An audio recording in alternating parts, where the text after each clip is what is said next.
All right, friends. Hello and welcome to another video. Today, I am joined by Mr. Jerry Gray from Jerry's Take on China. He is in Zhongshan in Guangdong. I'm in Dongguan, also in Guangdong. And today we're going to be talking about the perfect storm that China finds itself in the middle of. And we are going to discuss the origins of this storm and, well, the consequence of this storm as well. So let's start first by asking you, friends, to please remember to like, comment, share, and subscribe this video.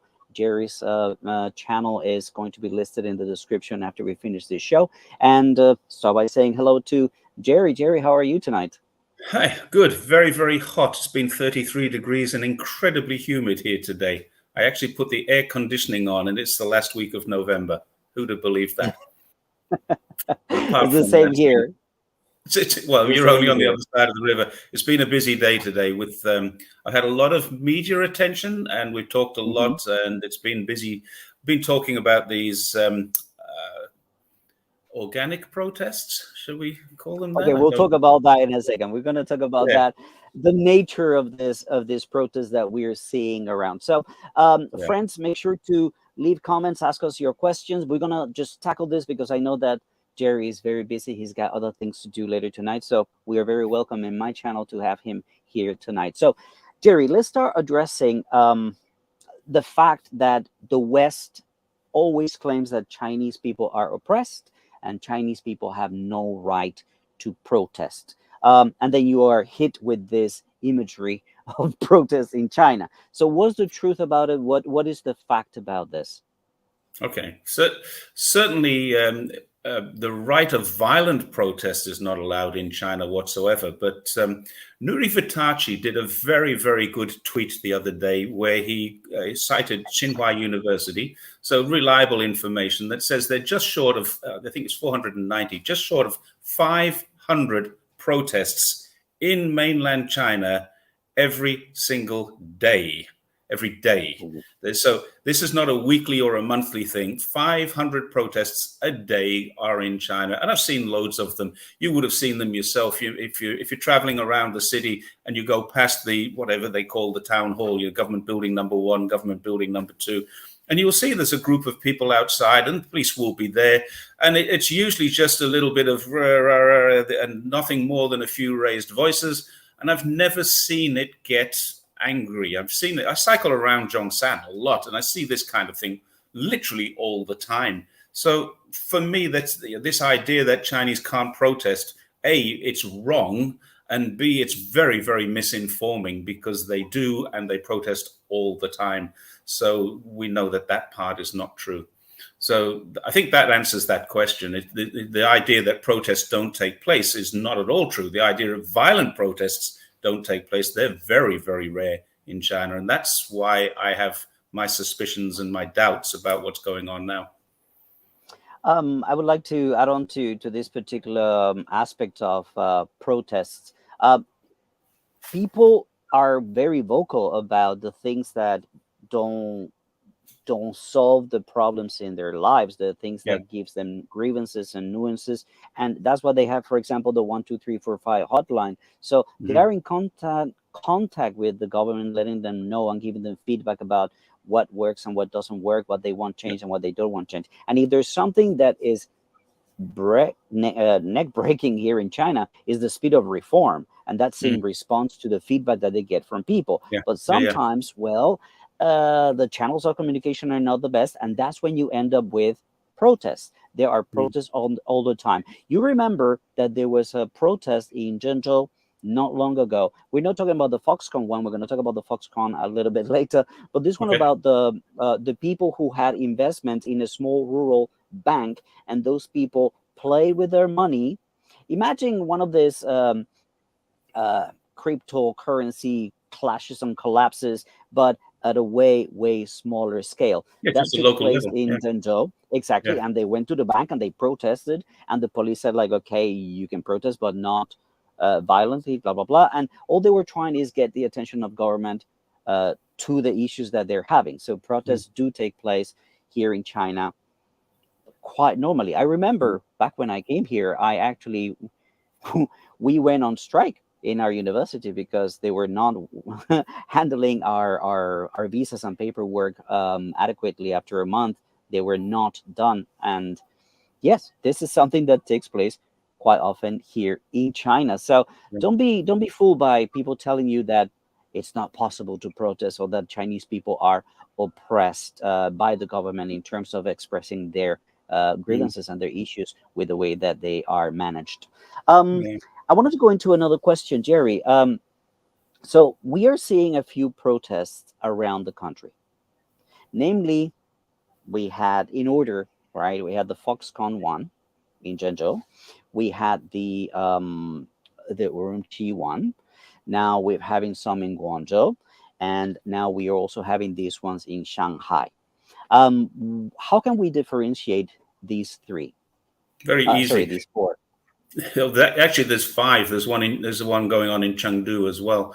Oh, Um, and the basically what we have here, there are two genuine protests going on right now inside of China. One of them is an industrial relations issue, which is it's basically a genuine industrial relations problem, and it was related to lack of COVID care rather than too much COVID care. And it's Foxconn. Foxconn have failed to pay some of the bonuses that they said they were going to pay. They failed to protect some of the people who stayed in the closed loop by adding people from outside the closed loop into there. And then the other one is very, very much a genuine case, and probably, in my view anyway, should lead to a criminal inquiry, if not at least a criminal charge at some stage, an investigation, because it appears that people were locked in their house. And if that is true, that is illegal, and it certainly is not part of what the government suggests that should be done. So that would lead to, I suspect, criminal charges sometime in the future. Both of these cases are being investigated as we speak, and both of them will be resolved, and they will be resolved, in my experience of China, in a proper way. So I think we can probably put those two things aside and say these are not they're nothing. They're very special in that they're quite violent protests inside of China, but they're not something that you wouldn't expect when events such as that occur anywhere in the world. People are disgruntled about a certain thing, and those people have now gone on to the streets to protest, which actually, just as I saw you had a video out before, just proves that Xinjiang is a lie. The narrative of Xinjiang is a lie, because as soon as people did protest, there are many, many pictures of it and many videos of it from different angles, different videos, but they can't get a picture of the genocide camps. So that tells me an awful lot about that particular story. But those two yeah, things are different from what's going on in Guangzhou, Chengdu, and in Shanghai. To a lesser extent in Beijing. There are some smaller pockets in Beijing. And should we go on to why I think those three cities are particularly affected? yeah. Let's talk about that in particular. But I wanted to mention one small thing Yeah. before moving on very briefly. Is that when they are protesting China, Western media likes to immediately go to, oh, this is anti-government. This is against the CCP. This is, well, they call it CCP, CPC. But the truth of the matter is, people need to dig deep and realize that there are different reasons. Foxconn was laboral, basically. It's just there's a dispute with the employer. There are Mm. disputes that are of different natures, somewhere against COVID measures, but they're not directed, they're not asking for regime change, or for government changes. That's No. an important thing. So yeah, let's move on to the next part. Why do you think these ones are special? Okay, I see similarities between other events that have taken place in other countries.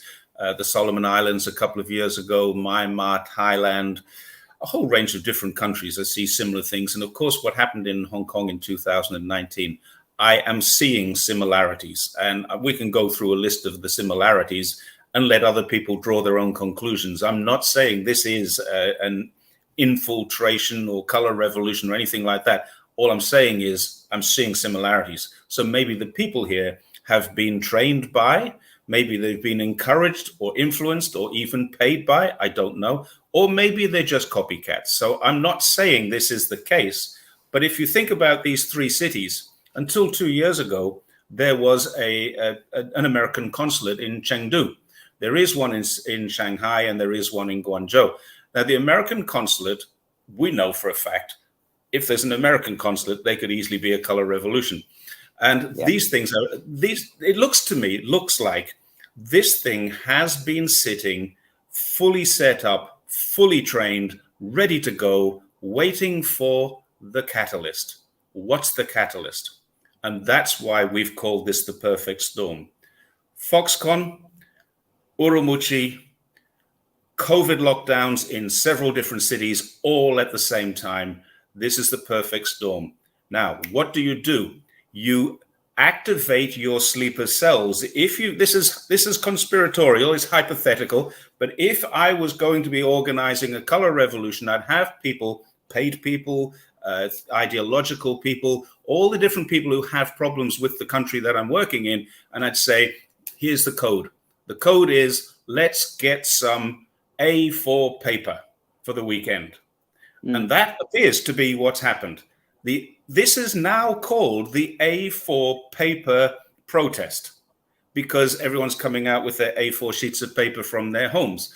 Now, how did that happen spontaneously in 3 different cities and have all 3 of those cities talking about the same thing all at the same time when none of this is allowable on Chinese social media? How did that happen? That's a very, very important fact that you bring out there, because the coordination that we are seeing in all these different protests around these different cities, not so many. There's no protest in my city. There's no protest in your city. There's no protest anywhere that we move around or from a lot of the people that we know. But well, actually, the level of can I just give you a coordination. list? Sorry, Sure. I want to just interrupt and give you a list here. My wife is currently in Foshan. That's to the west of Guangzhou. You're in Dongguan. I was speaking to a friend in Shenzhen last night. I'm in Zhongshan. I was speaking to someone else in Zhuhai, and I've got friends in Shunde, which is also Foshan, but different part of Foshan. I've talked to them all. They don't even know that there are protests going on in China. So what does that tell us? My wife, when I talked to her this morning, said, I'm really busy today. I'm going to be doing this, this, and this. She said, oh, what about? And I said, the protest. She said, what protests?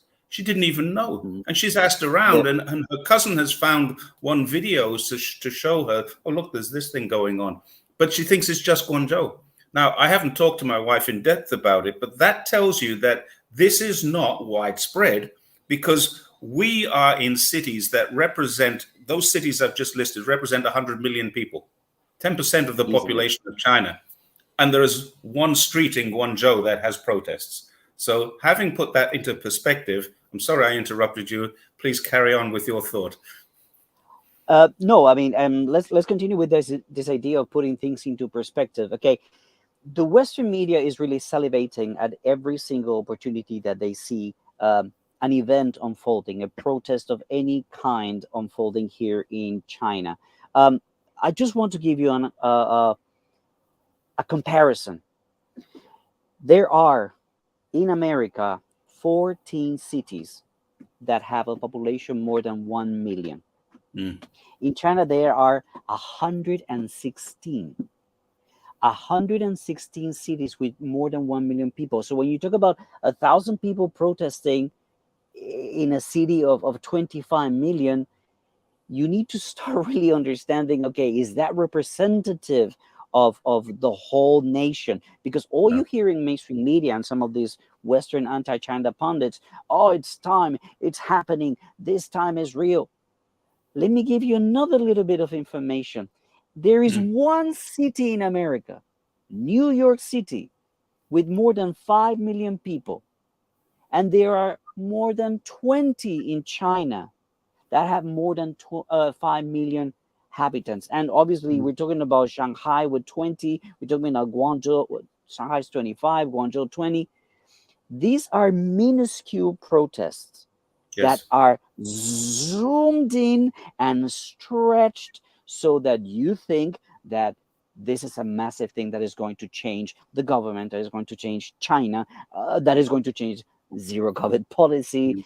It I've, isn't. It isn't I've like also that at noticed some all. clever editing there where I've seen this on international media where they're looking at a protest from the front, and then you see the Mhm. same protest from a different angle, making it look like there's more, but there's actually only the same number of people. And in fact, I saw one where, and I don't know where it was, I've seen so many, but it was an English lady. I don't think it was BBC, but an English lady interviewing some, and some of them spoke English quite well too, some protesters, and they zoomed out to show a massive police presence, which is quite scary, to be quite honest. And then they zoomed back in. So they panned out to show the police and then zoomed back in to show her surrounded by about 20 people. And there didn't appear to be anything very large going on around her, except that probably many of them were interested. What are they filming? What are they doing? But yeah, sure, there were people protesting there. I saw Alex from Reportify come in. I think that's the right way to Yeah, say yeah. that. He said he's in Chongqing. 32 million people live in Chongqing, the largest municipality in the world. 32 million people, and he says it's dead quiet there too. So we were talking about huge numbers of people who are not protesting. And I saw someone called MS come up and say this is because people were upset that she got a third term. I'll be quite honest, I haven't heard a single person Yeah. in China that I know say that. Not one. But I think MS says he's in China. There, you need to come out a little bit. I think MS says he's in China, so it's possible that they have a different group of friends to me. My experience is limited to just a few thousand people, I guess. Yeah. Well, I wanted to get back a little bit to what we were talking about, the fact that this coordination that has taken place with this protest in different cities at the same time, the same slogans, the same MO, if we could say, right? We had in Hong Kong the umbrella, and then now we have the A4 paper kind of slogan or MO, right? This is not allowed. This type of coordination is not allowed in Chinese social media. So this didn't happen on Weibo. This didn't happen on Weixin. What do we know about what social media was used to coordinate? And maybe we can show some examples. Yeah, the only thing that I've been able to find is, because you've got to be in these groups, I think, but the only thing I can find is copies of tweets that show things like Telegram page, which I think you're going to show now. Yeah. Yeah. I saw one which said, if these people are not protesting with us, we should burn their houses down. That sounded very Hong Kongish. And then we're seeing this is a call out to a group of different. There's BBC's Ed Lawrence, Journalist. the guy who we'll talk about later. Dake Kang, who is a Xinjiang, I would call him a Xinjiang agitator.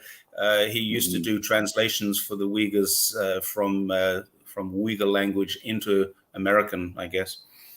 Yeah, this is a call out. That was a call out to people to attend, to see things. Now, who organizes a spontaneous, organic protest and sends messages out by telegram to contacts in BBC, CNN, and those kinds of places? Who does that? And why is it important? Well, certainly it's not people who are protesting organically about the COVID restrictions. That's not what's happening here. That's not. We're witnessing an attempt at a color revolution here. That's my view. There's also the type of messaging that is being shared, right? Yeah. This is very reminiscent of Hong Kong 2019. Beijing. Shanghai FCCP. Just a second, go back. Who calls Beijing Beiping? That top line, Beijing, Beiping. Who calls it Beiping? There's only the Taiwanese do that. Taipei, Taiping. It's not Beiping. It never has been. Well, a lot of people also argue that maybe there's a lot of efforts to distract from what took place in Taiwan with the elections. So there's a bit of a loss of face, and that might be an effect. Let's distract a little bit from what took place and the changes that are taking place in the island and what it signifies for the future of Mm. the One China policy and the peaceful reunification that Xi Jinping wants. I also wanted to address then this point that you were discussing with me in preparation. Telegram is not used in China. I mean, I people might haven't got a use. single friend who uses it. Not one. Not one. I don't know anybody who uses it. I have People friends might who use. use WhatsApp, but not many. We Hmm. use WeChat all the time, but you can't talk about protests and demonstrations or riots or burning people's houses down on WeChat without getting yourself suspended and probably a knock on the door and asked to drink tea with the local police. So I think Telegram is an encrypted system that you do need, and you can't use it on a Huawei phone because it's the sanctions have banned it from Huawei, and that means that these are people who have access to external VPNs and the like. Now, I've made the comment many times that VPNs are quite common. But I know that the people I know, the normal people in China, they use VPNs to access Facebook. They use it to access Twitter, YouTube, those kinds of things. Telegram is Hmm. not common. And it's, to me, this seems very strange. Telegram groups, which include media organizations and individuals within media organizations being used to organize this kind of event, tells me that we are witnessing an attempt at a color revolution right now in China. Yeah, let's call it what it is. Telegram is used because it is encrypted, Yeah. and that's it. That's one of the Yeah. main reasons why they're using this. All right, we're coming to 21 minutes, and I know that you're very busy, so let's address the last part of today's video, guys. Remember to like, comment, share this video, and subscribe to Jerry's channel. Subscribe to my channel if you're coming from Jerry's channel, please. That will really help us with the work that we're doing. We're covering this day by day, different influencers, different people with different messages. So thank you very much for your support. But let's address very briefly Ed Lawrence. Let's show well some of the things that took place, and what is your take on these things? First, I'm going to show you this photo from the Express. Yeah, and we can comment on it. It says BBC World journalist arrested in Shanghai amid major protests over COVID lockdown rules. My first comment is major. I mean, a city of 25 million people and a couple hundred people, that ain't exactly Honestly, major. even if there was 2,000 people out in that street, that's still not a major protest for a 25 million. You wouldn't call 2,000 people protesting in London a major, and I've Mm-hmm. seen protests in London. I would suggest that I mean, this is to me, this is amazing. They have isolated the only foreigner and arrested the only foreigner there. I'm not sure. Mm-hmm. Maybe they know something. I don't know what they know. It seems to me to be very strange. And my comment about this is, first of all, the BBC released something where it said he was kicked and he was beaten, and then he was released after 5 hours, I think. So there's the one. Yeah, he was kicked and he was beaten. So there's been no explanation or an apology. But the police have told this. This makes me laugh. The police have said that they arrested him for his own good in case he caught COVID from the crowd. And they say, we do not consider this a credible explanation. And I agree. That's not a credible explanation. All I can say is, I do That's a hope. snarky explanation. Yeah. I think they've called up the police and said, oh, no, we didn't want him to catch COVID. No. And they've slammed the phone down. Honestly, I cannot see this being anything other than sarcasm from some smart police officer, if a police officer did say that. Now, here's what I say. As a former police officer, if he was kicked and beaten, and I certainly hope he wasn't, I think probably a scuffle whilst being arrested, whilst you're resisting this thing, and it's normal to resist. Don't get me wrong. I'm not criticizing Ed for this. If 3 police officers suddenly come to you, you're going to go, wait, hey, what's going on? And that is normal. That's a normal reaction to this. They would then subdue him, which it appears they did. I didn't see it as particularly disturbing. Nobody was hitting him with a stick. Nobody was kicking him from the side. 3 people put him down on the ground. They cuffed him, or I'm not sure if it was cuffs or a clip. Yeah. But they restrained him, and then they walked him away. And they walked him away without any hitting or anything. There's a shot where he clearly says he calls over to his shoulder to his team, I guess, call the consulate now, which is good advice. And then he was taken away. Now, from that, we don't know any more than that. If he was kicked and beaten, I promise you, police officers are going to lose their job. Guarantee it. You don't kick and beat BBC journalists and get away with it. That's one thing. I guarantee that's going to happen. The other thing is, go on. No, I did see the video, and in the video, what they're trying to do is he's got his arms behind his back, and someone is pulling the arms up so that his face goes down, but he's resisting. So somebody is either hitting him or pushing his head down so that he can actually turn and they can cuff him. That's what I saw. Did it look like a beating? No, more like put your head down. Well, there's an expression that the police use in the UK, and this is very pertinent. People need to understand this. When you are arresting someone, you use the minimum force necessary. That's the wording, minimum force necessary. Now, very, very, very rarely, the minimum force necessary is lethal force. You kill someone. That's the minimum force necessary. If someone's running at you, slashing a knife around, and they've already killed a couple of people, and they're coming for you, and you shoot them, and they're dead, that's the minimum force necessary to stop something further from happening.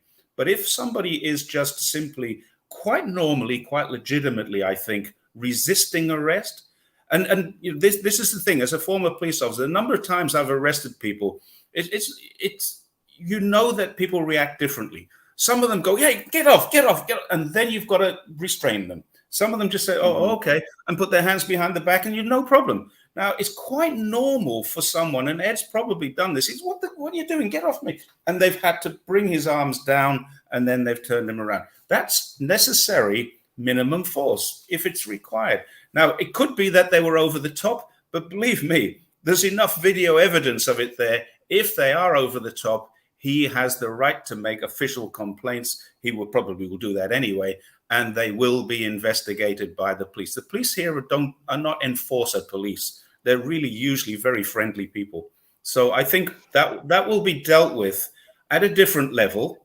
And I hope anyway, that the Ministry of Foreign Affairs in their daily press briefing will cover this and tell us exactly what they think happened, what the police report says happened. And the video will probably back it up. That's the way I view that particular one. So yeah, here in China, when police have the body cams, they actually do work. Not like when the police go to see Paul Pelosi and the body cams don't work. That's a little bit different. Okay, I wanted to mention one thing that I've seen on Twitter that it goes to show, because this is something that I said in my last video and that I posted on Twitter, is you got to understand the Shanghai crowd is quite unique. There's this video of this lady talking to a police officer that has no weapon, no gun, is just there peacefully talking to them, and they're like, oh, you sold your soul for 20,000 RMB a month. How much is that? 240,000 RMB a year. You sold your soul for that little money. 240,000 RMB a year is not a little money for the vast majority of Chinese people. I have that much money. Exactly. So it just shows you how rich people are in China. To think 20,000 is a shitty little wage. I don't know what a police officer gets, but I know a teacher in Zhongshan probably gets between 6,000 and 10,000 RMB. To be offered 20,000 would be, you'd be up there if you're in Zhongshan. Anyway, Guangzhou would be more, and other places, Shanghai for sure. But I would guess a police officer at 20,000 would be a pretty senior police officer. 20,000 a month. Not now, the guy standing on the street. The last thing that I wanted to say about these protesting in Shanghai is the disconnect. As we said earlier, and I've said in other videos, the protests in Foxconn, there's a reason for them. They're absolutely valid. There's justification for them. The one in Urumqi, there's absolute justification, calling for changes in the way things are done, calling for investigation, calling for modifications to what's actually taking place. Yeah, yeah. Now, the ones in Shanghai, it just seems like they're jumping on an opportunity. That's why it feels not organic. It feels like there's a lot of Cantonese writing in some of the messages. There's a lot of coordination in websites and apps that are not used in China.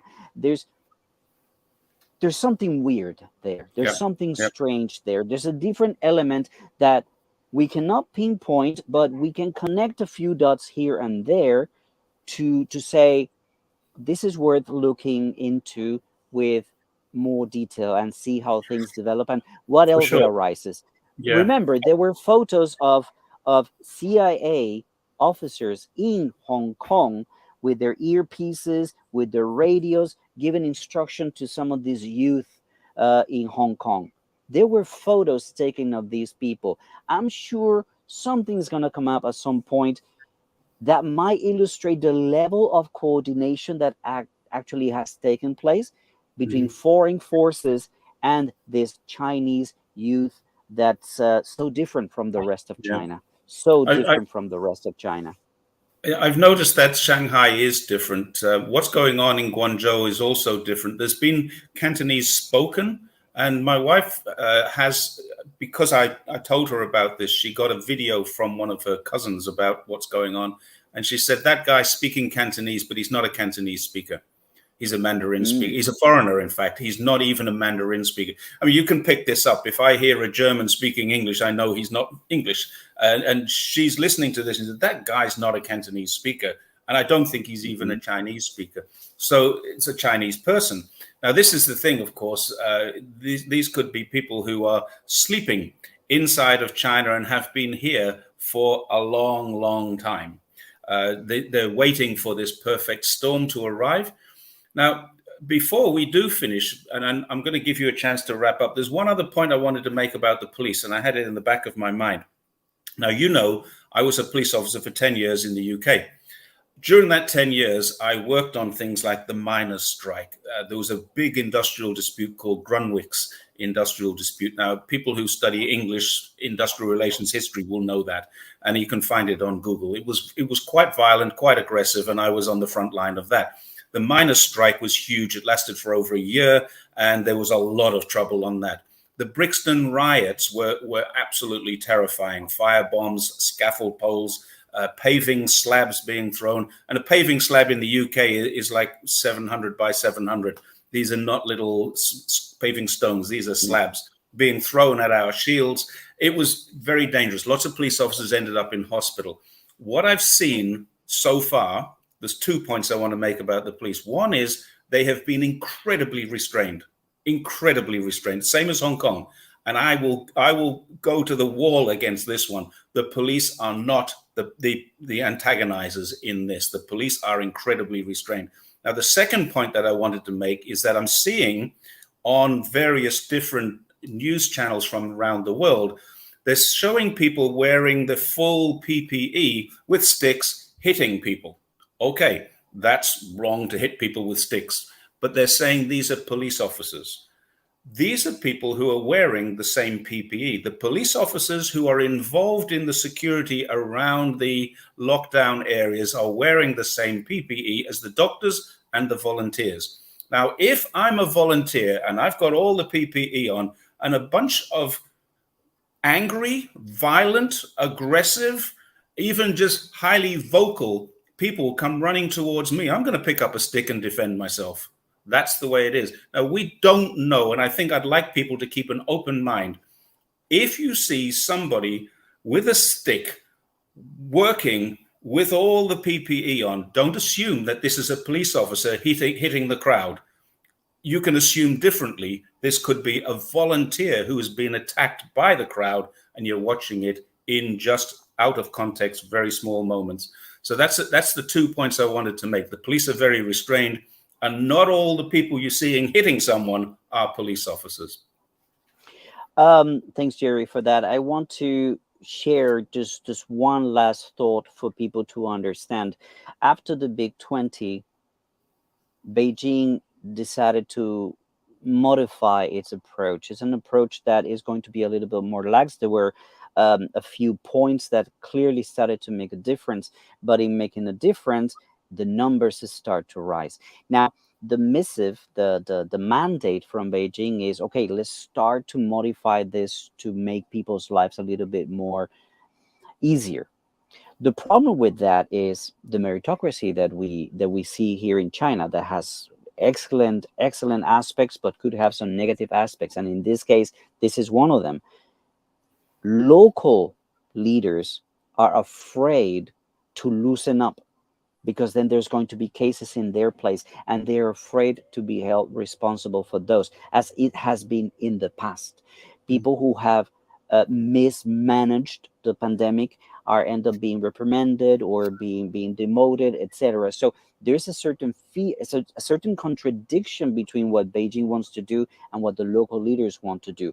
This is why there are measures that go against what Beijing is trying to do, and that is something that needs to be sorted out, oiled up, and made to run smoother, and to get the channel of communication clearer, Yeah. and letting people understand that there's a new phase of COVID that we are entering.